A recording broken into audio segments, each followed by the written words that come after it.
Hola, Sí, hola. qué onda, qué rollo? ¿Cómo estás, dama Yanga? Bien, ¿Puedes, bien. puedes rolar tu R's, tu R's? Can you do Yeah. that? Rrr. There you go. I got it. I'm There telling you go. you. I've been here too long not to know that. That's what's up. Bienvenidos a todos. We live. I don't really go live, but I let Dama Yanga pop it off. Thank you. Um, Let me put out this disclaimer, y'all. So they just started banging in my apartment, and that's one thing about here in Mexico. You never know what's going to happen, and you can't complain about it because it is not going to change anything. It's not gonna fix it. Fix your face. It's not going to fix the face, right? So if you hear the banging, there's nothing I can do about it. We just gonna have to just bear through it, Straight up. right? So let I'm me alone. read this intro real quick because I loved how you wrote it. It is amazing. Just give you a brief overview of what this podcast is about. All right, I got my handy dandy notes. All right, welcome to Voz de La Calle, the live broadcast that gives you the voice that gives voice to the streets. Join us as we explore the stories, struggles, and triumphs of those who live and work abroad in the United States.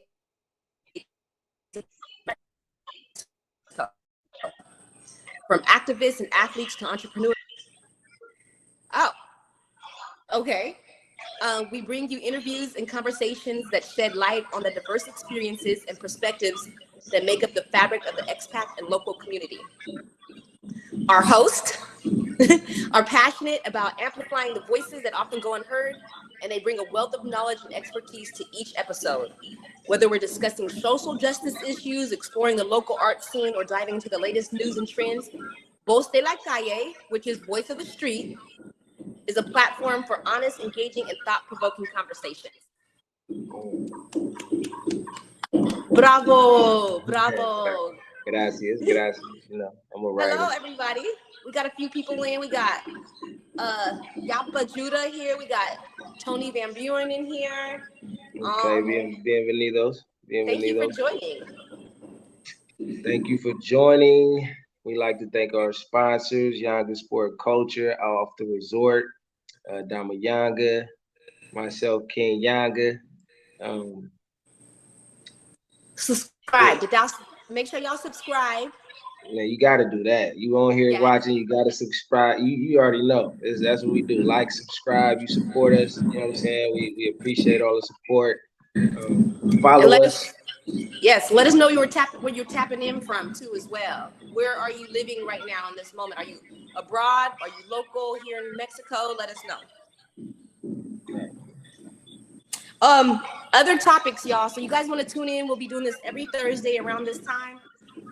The things that we're gonna be talking about I had to write it down because there's so much misinformation about Mexico that we learn in the United States. So we're gonna tap on to topics such as the transportation system here, the education system here, what entrepreneurship looks like. We're gonna talk about medical and dental, the safety, dating and relationships, the economic scene, sports, history, language, culture. The culture. I La mean, cultura. We're going to teach y'all about la cultura, man. The last 15 to 20 years, man, it's been a lot of changes. You know what I'm saying? A lot of changes going on, not only in the U.S., but other countries abroad. yeah, and we definitely want to talk about the cartel for sure. Discreetly, we want to talk about them No, discreetly. I'm saying like the real deal, because it's like people think that just because you come here from another country that you're going to be targeted, and it's just like the dumbest. But that's what the United States feeds us. We more of a target in the United States. If you from the U.S., you're a target just being from the U.S. Period. Within the U.S. Right. If you could share this live too, go ahead and share it. The goal for this podcast is to undo the misconceptions, get people from the United States to wake up to what opportunities are here for us on all levels. How about you? Especialmente los morenos. You feel me? Yes, yes. And to educate people about the unity of the Black and brown people. Right, right. You know, estamos unidos. You feel me? Right, right. Whether we like it or not, we're connected. You know, We are and connected. we have to identify with that and encourage one another to interact. You know what I mean? Like even with the guests who come and join us on live, we encourage you to interact with us, ask us some questions, give us some feedback, knowledge that you may know. You know what I mean? We might be able to relate. You know what I mean? On certain Yes, topics. definitivamente. So my name is Damayanga or Diani. For those of you who don't know me, I am a content creator here on YouTube, Instagram, Facebook. I was recently banned off of TikTok because of me speaking the truth about Mexico. Long story. Honest to I'm God, cool. right. I'm an Airbnb host here in Cancun, Mexico. I have a community of people that I started helping out with on WhatsApp. So I have a WhatsApp community as well. So if you're moving into the area, you can tap in with me. We help people transition from the United States of America here in Cancun from anywhere, because my group is filled with tons of people, and it doesn't. You don't have to be from the United States. And I am the president of Young Sport Culture and the CEO of Off the Resort. And I'm glad to be here, and I'm glad that you guys are here. You already know it's King Yanga, the one and only, from Chicago, Illinois. I grew up in Sacramento on the West Coast. A lot of things: entrepreneur, songwriter, poet. I'm a father of 3. Professional basketball player. I'm a coach, maestro de inglés y español, innovator, creator. Like I said, CEO of Younger Sport Culture, and you know, Right. natural born leader. We here. Right. Introduce yourselves in the comments as well. Let us know what you do. And I see that Tony is moving to Playa del Carmen. And she wants to join my WhatsApp group. I like That's this. big. I like this. Keep it coming. Keep it That's coming. big. That's big. Bienvenidos. What's your name? Tony. Tony. ¿Cómo estás? Don't forget to share. Share. So we met. You gonna stay? Hold on. I'm That's how right. you gonna stay. Huh? You gonna start the live like that? How we met? Yeah, I want to tell people how we met, because it's like all they know is that who we are, but like they need to know the backstory to get a better understanding of like how we ended up right here, where we're at right now. So we met on Instagram 9 years ago. He was living in Mexico playing basketball. He just injured himself. I was living in Stockton, California, and he slid in my DM. At that time, I was working in a pharmacy and managing artists from the Bay Area. And he slid in my DM and was like basically like saying he was looking for a business partner. And I'm like, what? Bullshit. Right. Because I've never, talked to anybody on social media. We're going to fast forward 3 months later. He came to Sacramento because he was having surgery, and the rest is history. Yeah, I tore my Achilles playing basketball in Puebla. At the time, I was living in Michoacan, and I was just on my phone networking. I had just started Younger Sport Culture. Then it was Younger Sport LLC. We didn't involve the culture part until we Dama We presented Dama and brought her along, and it's been big. The impact that she's brought, has been major. Um, she's a boss, so I see an opportunity to connect game and expand my horizons even more. So, um, Aw. long story short, we it took a lot of wrestling and growth, but we here now. So Yeah. We ended up in Mexico too because you challenged me. You said I was afraid to walk away from the material things and explore life. I remember you saying that. You told me was it I was, I was, felt like was I lying? no, but as an American, when you're comfortable with just being in your comfort zone and not expanding it, you don't Mhm. know the things that you know. We don't, as someone brought up in America, we don't understand our luxuries. We don't understand the opportunities. We don't understand all that until you leave the country, even sometimes leave your state or your city or whatever. You don't understand like the position you're in. Right. So I felt some type of way when you challenged me. Right. It's okay to be afraid, but you still got to make a choice. Right. You know. And Go ahead. the biggest reason for me wanting to go is when you taught me about the culture of the Black people in Mexico. When you introduced me to Gaspar Yanga, that El was negro, mind blowing. el negro en Mexico. I mean, if you live, I'm from California, first generation born and raised. I've been in California since the 70s, Right. raised around nothing but Mexicans.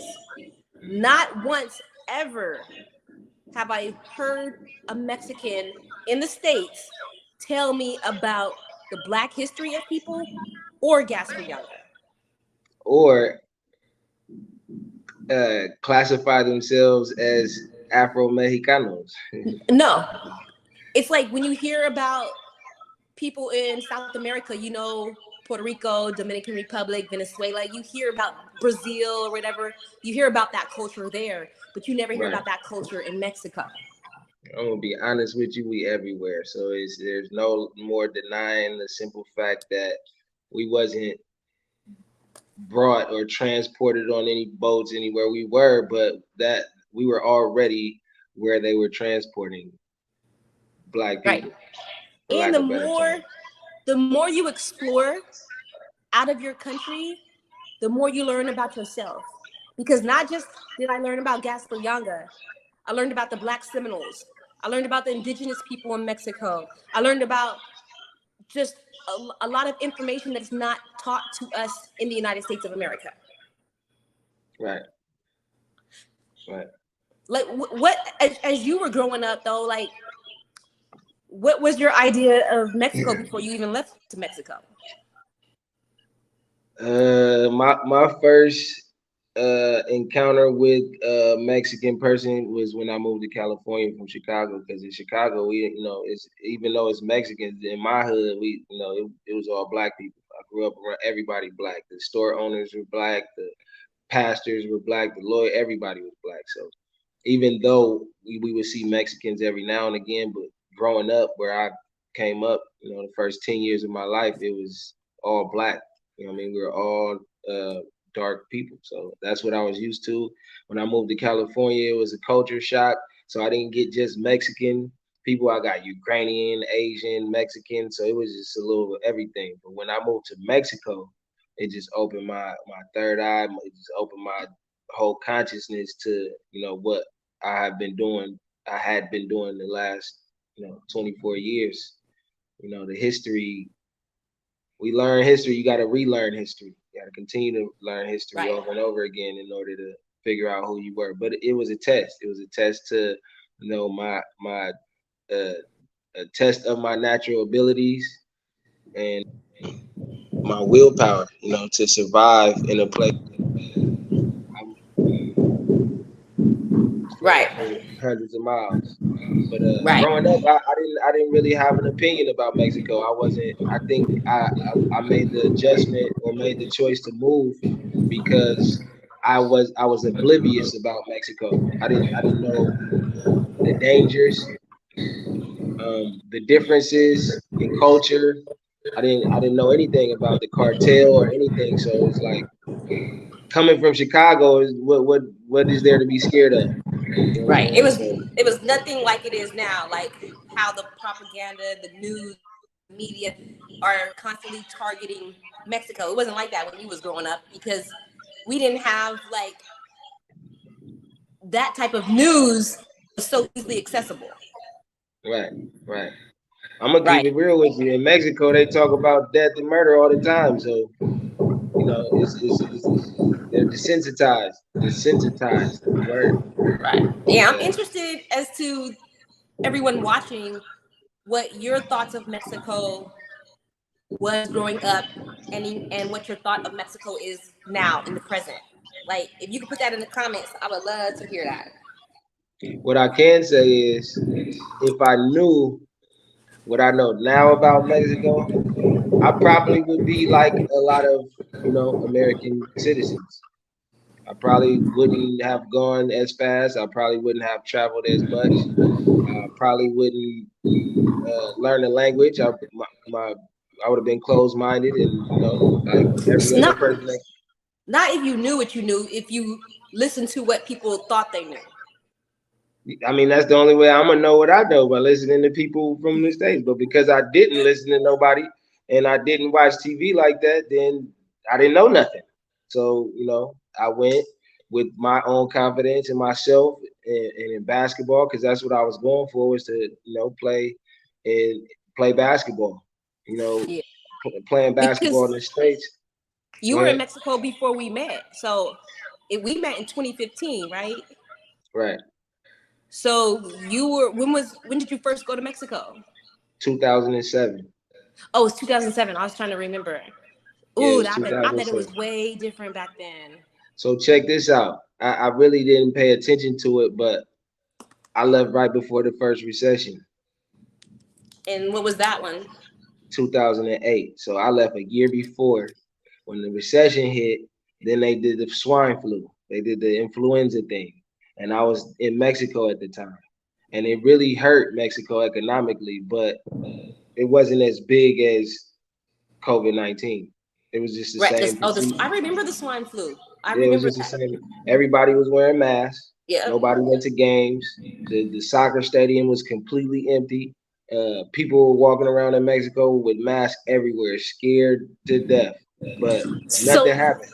the United States is the only place that didn't have to ever wear masks until COVID. Right, right. I didn't So know what they were from doing in the United States because I was in Mexico the whole no, time. it wasn't a shutdown. It wasn't masked. I don't remember any of that being a thing. We just Right, heard it on the news.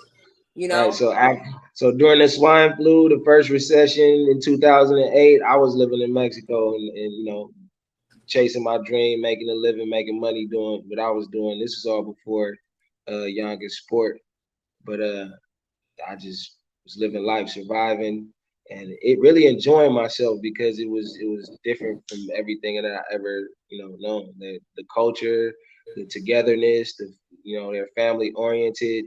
Um, Where did you they go when you first when I came? What part of Mexico did you go to when you first came to Mexico? Agua Aguas Calientes is a Have I state been of there, Mexico. babe? Say that again. Have I been there? No, I haven't Mm-mm. been to Aguas. No, no, Where? not What state? Aguas. Is that a state? It's a state above. It's close to Querétaro and Guanajuato, but it's above it. Oh, It's above it okay. Because I've been to Querétaro. and Guanajuato. I went. What's in Guanajuato? What did we go to Guanajuato? What's in? We ate brunch in Guanajuato. This is where the mummies were at.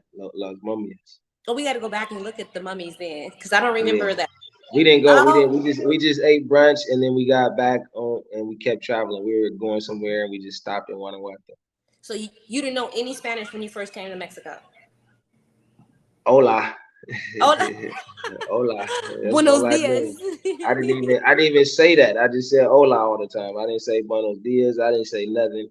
And then after I actually went back to after my first experience in Mexico. I was there for a short period of time, and then I went back to Chicago to visit my family because the things with the teams didn't work out, as I wanted them to. But I was determined to, go back. So I went to Chicago to train. It was wintertime, and I bounced right back after like 2 months. I ended up landing in Cuauhtemoc, Chihuahua. It's like a border town where Texas and Chihuahua. And I We ended went up playing. we went to Chihuahua for your son's paperwork for Yeah, becoming American citizen. yeah, Juarez and Okay, Juarez. okay, okay, Um, but Cuauhtemoc is like a city right, really close to that. It's okay. also a border. It's also a border city. Um, yeah, it was a blur. It was a blur. And after I spent 2 or 3 weeks in Cuauhtemoc, the coach is crazy. This a little story background. When I played for this coach, he was cool. His name was Rafa. He was a cool guy. I hope he's still shaking the leg whatnot because he was a good person. But he did a lot of things, within the system that I didn't agree with.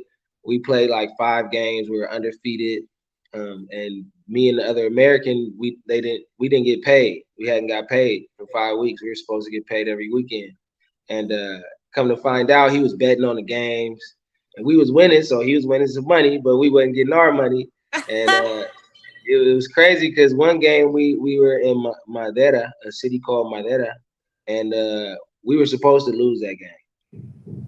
But we that's when we found out he was betting because we were about to lose, and he kind of begged us to you know win the game for him. So we won, and we got chased up out of there. The whole gym like kind of ran us up out of there because the fans were pretty, those fans they're They're loyal. fanatics for them. Yeah, they're loyal to their team, so they didn't even care. They just wanted their team to win. But we ended up winning, and we got paid, but I got cut, and then I got sent to a different league that was better than the league that I was playing in, and from there my career kind of like started Right, to go upward. because you played with Mexican nationals and U.S. citizens. Yeah, it was just me and one other guard from Peoria, Chicago. Oh, so there's only Yeah, two Americans, and the rest were Mexican yeah, nationals on your teams. yeah. Certain leagues they only allow 2 Americans or two international players. They don't have to be American. They could be Cuban or from somewhere else. But two people who aren't locals. Was it easy to navigate not knowing the language though? That's because I a lot of people like if you go to tourist areas, you don't really have to know Spanish. But how about inside the heart of Mexico though, like the places that you was going? They don't care that if you speak. If you don't know Spanish, uh, God be with you, because a little kid could finesse you out of your money real quick. If you don't know the language, and that little kid got a little sense and some intelligence and know that you naive as an American, you could get it. Anybody could get it. You have to know the language. It's a for me it took time, but I used it as protection. It was a mechanism for me to a lot of the times I wouldn't speak, and the Spanish locals would think that I didn't know Spanish, so I let them speak, and they would continue to speak, and I understood everything after a while. But You know what? Traveling with you, what I did notice uh, is that, especially on that bus system, it's like America, in United States of America, there's a lot of direction. There's a lot of instruction on if you get off at this place, you can go to this station, you can do this. In Mexico, if you do not know Spanish and know how to speak to people, there's no direction, there's no instruction, there's no guidance. You need they it's want you like to come. They want you to come ask them. That's kind of why they. I mean, it's a lot of things, a combination of things. We spend money on street signs and do things so you could be self sufficient. So you can, if you land in right. a city, just read and you'll be able to find your way. But in Mexico, it's like that stuff costs money. You know what I mean? And some towns don't got enough money to put letters up or signs up. Uh, all of their signs are handwritten. You know what I'm saying? So they at least try, but you just gotta pay attention. Uh, Right. pay good enough attention to where and already know what you finna do before you get there. Don't get there like, what do we do now? You know what I Right. mean? You gotta be If you're you just gotta be prepared. if you're just joining us, hello, Urban Can TV. We're talking about Mexico and our experience in Mexico, and just really going over the basics right now. We're just stepping into the basics, Pretty much. right? Yeah, So, the language helped me a lot. The language helped me in business. It helped me in sports. It helped me with my relationships with the locals, um, right. sponsors, whatever you wanted to. The language. You have Right. communication rule the nation. All right. Share the live too, y'all. I forgot to say that. No, you know what? Being here without you right now, um, It forces you to, it tap all the forced. way in. Yes, in my first, you know what it was? This is how I knew I had to learn the language. Remember that time we were flying out of, I don't, it was in Mexico City.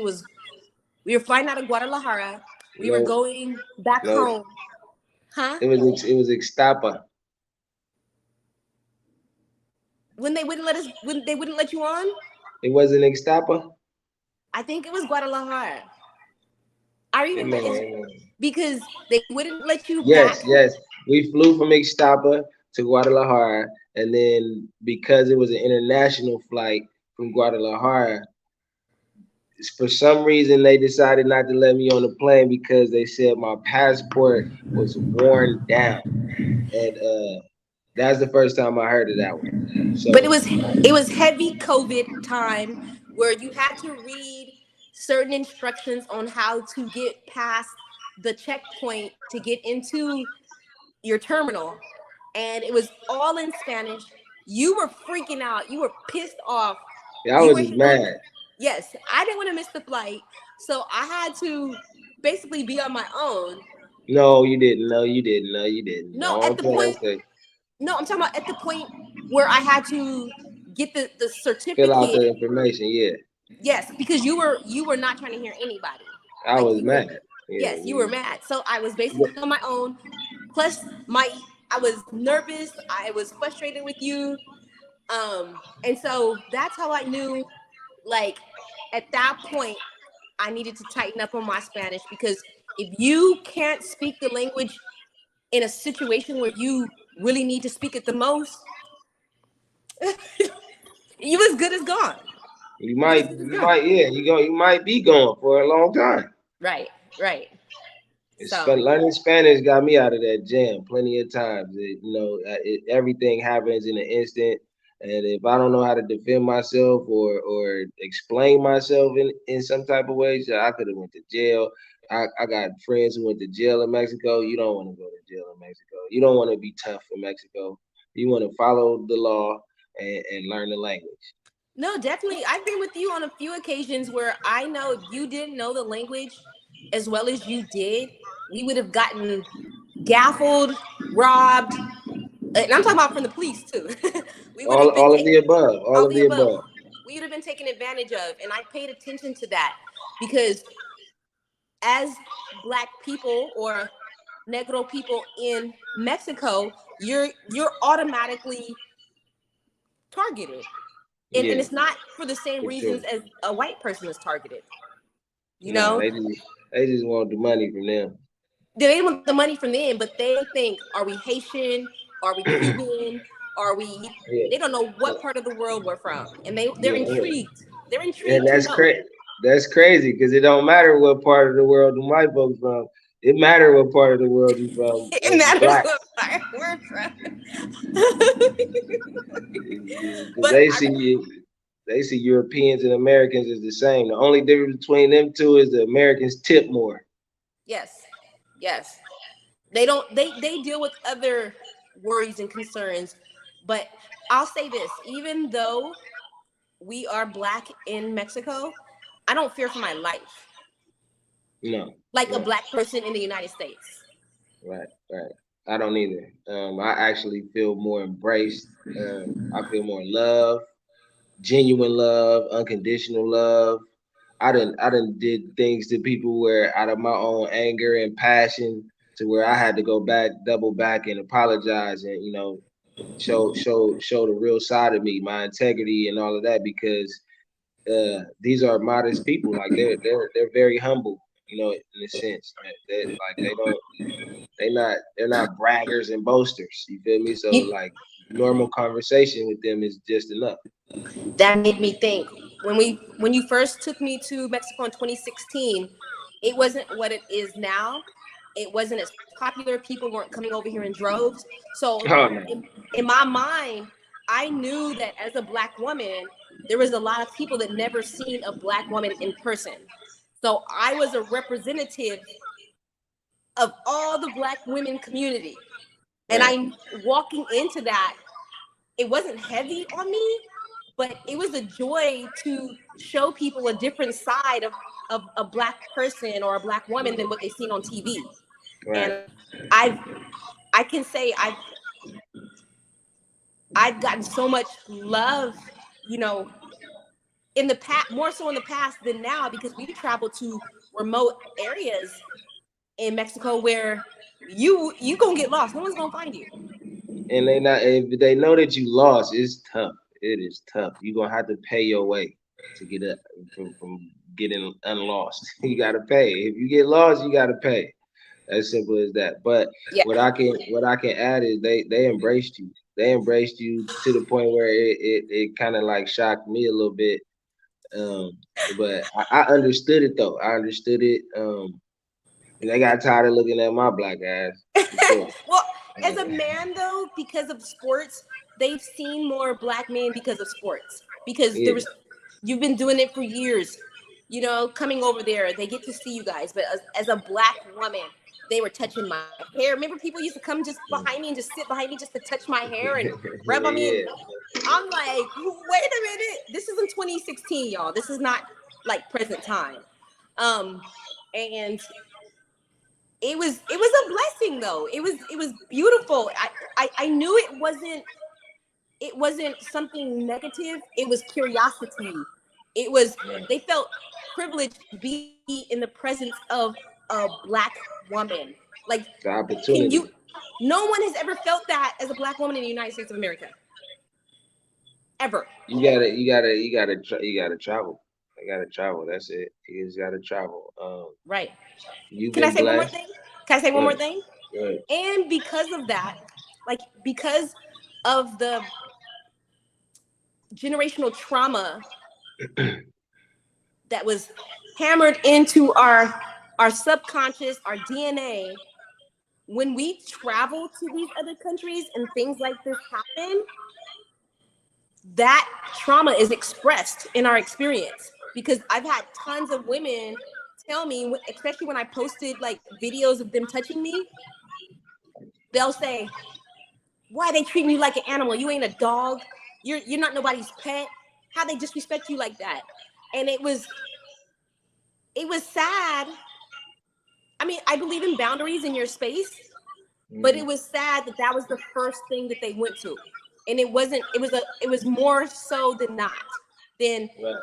as a great experience, that how come it couldn't be that they were admiring me and they were honored to be in my presence? Why couldn't we look at it like that? You know what I mean? So yeah, it's all about perception, and people can only really, if you haven't experienced much, you can only really perceive things through, you know, Right. that particular lens. Hey, Urban Can TV said the cops say hi to us all the time, and it takes getting used to because first it happened. I was like, what the? Right? They'd be like, hey, with they automatic rifles and shit, right? I ain't gonna lie, I don't know if I can say this. I can say this, but like it was a small town. I'm not gonna say where. Uh, and before, because I played a lot of league basketball in the professional league, in the top league, and it's a lot of rules and regulations. They do the anti-doping and stuff like that. Um, but when you play basketball in the tournaments, the mercenary tournaments, which we'll get to in a later, podcast, the rules, there are no rules. You know what I mean? There's freelance, everything, all the way down to how we splitting the money is crazy. But one time in this small town, it was a cartel state. I'm not gonna say where. I'm not gonna say no names, but we was hitting the bag, smoking before the game. That's just how I do, and to get in my mode. And I was with the sponsor, and we doing our thing, and the police was standing there like not too far, like maybe not even half a block away. And one of my teammates was like, "Yo, the police right there, they ain't gonna trip." And our sponsor, he was a well-known guy. We know what he do. That he was like, "We the police." What you mean? Right. And I looked at him like. After that, I get comfortable. I'm like, okay, if that's how we playing, then there's no more reason to be, nervous or anything. But your average, person be like, yo, the police. That's a natural reaction. So it's just another analogy to like somebody looking at something from a different perspective. Like, yo, we the police. So him in that suit with that badge don't mean nothing. We run the show. You feel me? So with that being said, I move differently. I move accordingly. You know what I'm saying? And I hear tons of people say that too. They go, "You're not afraid with the cops always holding those guns, walking the streets?" And I'm like, they don't want to do nothing. It's a whole different ball game. I'm gonna be honest. You know how they say what you see is what you get? It's not the case in Mexico. Say that again. Right. You go down there and you see something and you think it is something, and it could be totally different. Definitely that. Totally different outcome. You don't want to go down there messing with nobody. Same here, but we learned how to not follow rules or anything. Down there, it's law. You feel me? Like you. What's crazy to me, babe, is the stuff that's constantly being fed to us in the USA, right? And actually living here while they're feeding that propaganda. And I'm not saying it's all peaches and cream all the time here. Stuff does pop off. Right. But right. I'm going to say this. I've been here going on 7-8 years. I've never seen anything in the street ever. I'm talking about no fights. This is just me personally. Nobody being shot at. No, that's what I'm saying. No one being shot at. I'm talking about in the places that we traveled to where we stayed a little bit. And the longest I've been somewhere is Cancun. But let me tell you this. As soon as I go back to the United States, no matter where I go, I'm about to see something pop off. Guaranteed. In the first 2 hours. It's going to be a gunfight. It's going to be somebody robbing somebody fighting, somebody doing something. And somebody baby mama going. Yep, it's going to be some type of drama. The energy in the atmosphere hits so different here. It's like you said before, there are calm, peaceful people. Yeah, they don't need too much. Even the animals display that behavior. Right. The same exact behavior. You catch a pit bull walking through the alley on somebody block up here, you're gonna get your ass bit. In Mexico, it's different. Yes. You'll see stray animals, but they won't be attacking nobody. Right. They trying to survive. They trying to survive too. But they having a whole conversation in this comment section that we need to tap into. I can't read that. I can't read any of the comments. I don't know. Can't. Maybe you can scroll over or something. We definitely, you guys, off this live, we're going to tap in with each other and definitely meet up with each other, because I don't want to miss those collard greens and that jerk chicken, fruit cocktails, greens, mac and cheese for sure. We are going on almost 40 minutes. I don't know what happened to him. So yeah, well, we're going on 40 minutes. This is only supposed to be 30 minutes each episode. Appreciate everybody for tuning in. My question to you, any topic suggestions you want to talk about, please feel free to drop them in the comment section, or you can contact me, DM me directly. You can find me on Instagram at Off the Resort. You can find me on TikTok, Off the Resort. No, Damayanga. I'm sorry, they made me change it. Or you can, yeah. Reach out on IG. And I'm on Diani, Dyani. Let me see if I can post it in the comments. Let me just post it in the comments. Oh, he came back. Let's add him to the stream. Yeah, I don't know what happened. I'm new to this. I'm gonna tap in the comments and tell people where they can find me, and they can find you. That's fine. I'm at Yanga Sport Clothing on IG, King Yanga 7 on IG, .com, DOTKOM on Facebook, Yanga Nation Network on YouTube. But we tapped in. If you tapped in with Dama Yanga, you tapped in with King Yanga. Thank you everyone for coming. Thank you for coming. And I also told them to drop their suggestions on other topics that they want us to talk about. Yeah, when it comes to Mexico, we can chat about almost anything. We're gonna get better. You know, this is our first live. Our first one, season 1, episode 1. I enjoyed it. The preparation, everything that we took to get here. So I know I've been waiting for this for 8 years. Thank you guys for tuning in. I'm gonna see if I can put the replay in my videos here on if I can put them on YouTube actual video, not a live. So this content, if I can save it and put it somewhere, I'm gonna do that. But yeah, thank you guys for tuning in. Anything else, babe? Síganos. Gracias por venir. Gracias por estar con nosotros. Si quieres aprender español or inglés, if you want to learn Spanish or English, I'm also your guy. And we out. Enjoy the rest of your day. All right, you guys. Thank you again. Appreciate you.